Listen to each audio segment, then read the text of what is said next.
जय श्री गुरुदत्त. तर गाडी आम्ही पार्किंग केली लांबच आणि इथून चालत आलो. तर प्रवेशद्वारमध्ये पाहू शकता तुम्ही किती गर्दी आहे. तर आज आहे गुरुदत्त जयंती आणि इथे गुरुदत्त जयंतीनिमित्त खूप मोठी यात्रा असल्या कारण आज आम्ही यात्रेला फर्स्ट टाइम आलतो. तर हे श्री क्षेत्र देवगड मधलं सर्वात मोठं प्रवेशद्वार आहे. आतमध्ये आल्याच नंतर जिथं मोठ्या मोठ्या बावलीला टाकलेली होती.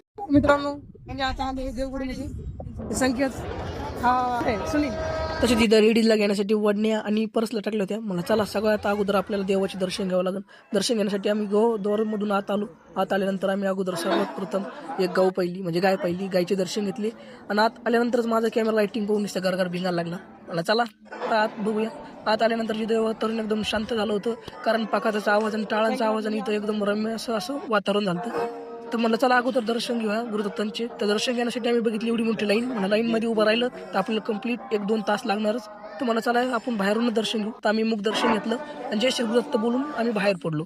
इथं लहान मुलांच्या खेळण्यासाठी पाळणे आणि खूप सारे झोके होते. त्याचबरोबर इथं मोठ्यांसाठी 50 रुपये द्यायचे आणि 1000 रुपये जिंकायचे. ते पण 2 मिनिटं इथं लटकून राहायचं. तसंच इथं एका साईडला बोटात घालण्यासाठी अंगठ्या, गळ्यात घालण्यासाठी खूप सारे माळी आणि डोक्याला लावण्यासाठी गंध, तसेच देवाच्या प्रतिबिंब असे असणाऱ्या मूर्त्या, तसेच फोटोज. तर ते म्हणले मला एक हा फोटो आवडला, मला फोटो घेण्यापेक्षा त्याला घरी जाऊन चित्र काढूयाचं. तर आता आम्ही खूप सारं घुमून झाल्यानंतर आम्हाला लागली ती भूक. तिथं आल्यानंतर अरे बापरे, ह्या ठिकाणी आल्यानंतर मग काय पोरांनी केला बेळ खायचा प्लॅन. तर बेळ काय बरोबर नव्हती, सगळी खारट लागली. म्हणलं चला एक वडापाव तर खाऊ. वडापाव खाल्ला. घरच्यांना बोलायच्या आत घरी जायचं होतं. घेतलं दर्शन, आता आम्ही चाललो घरी. तुम्ही पण जाण्यापूर्वी व्हिडिओला लाईक आणि शेअर करा.